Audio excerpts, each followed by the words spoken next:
Happy Tuesday, ladies. I just wanted to hop on this morning and just say keep going. Don't give up. It doesn't matter where you are. It doesn't matter if you're right on track with where the study says we're supposed to be or if you're a little bit behind. Just keep going. Don't listen to anything that's telling you to stop or to give up or you shouldn't be here. Just keep on going. Go at your own pace. Go at the pace that we're setting, but just don't give up.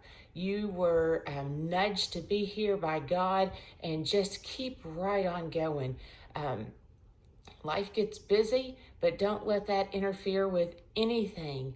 Just keep right on going. And I just want to also just keep saying, just jump right in. It doesn't matter if you're on the chapter that we're talking about or not. If God tells you to say something, just go right ahead and say it. And I also want to say, don't you just love all the practical advice that Nikki gives us? I love that about her. And I also love when we find those little nuggets in the Bible where we know for sure that those are things that we can apply directly to our lives. And we find some of that right in one of the chapters that we're looking at this week in page 140. And I just wanted to take a few minutes and to just share some of that with you this morning because I think it just can apply to our lives just directly. And because I know that in my own life, there are times where I just need to have something that I can just right there in the moment, have something that I can do, that I don't have to search and I don't have to think, what is it I'm supposed to do? So I just love those. And I wanted to share them with you and see what you think about those. And they're found on page 140. And it's just 140, and I just wanted to talk about those just a few minutes this morning. And it's those moments, Nikki says, because we're talking about the chapter this week about remembering who's in charge.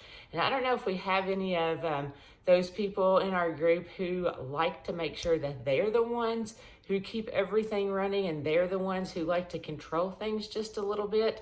I don't know, but we have to remember that God is the one who is in control. And so on page 140, it says, one of the things that we can do when life gets a little bit out of our control is to call it out. The first thing is to just call it out when things feel out of control. And to just say, okay, this is not working. This is out of control. And to say this prayer, God, today the situation is just out of control. And I'm just saying that to you, God. It's just out of control and I need a plan. Help me get to a place where I can trust you. Because I know in my own life when I can just name it, when I can say, okay, this right here is out of control. Whatever situation is going on, I feel better. Because sometimes I feel like everything is out of control, but really when I name those things, it's really just maybe one or two things and not everything because it can get overwhelming quickly. But really when I just say it out loud, it's not everything, it's just one or two things. Okay, and so here's the next one. Number 2 says to challenge your reaction.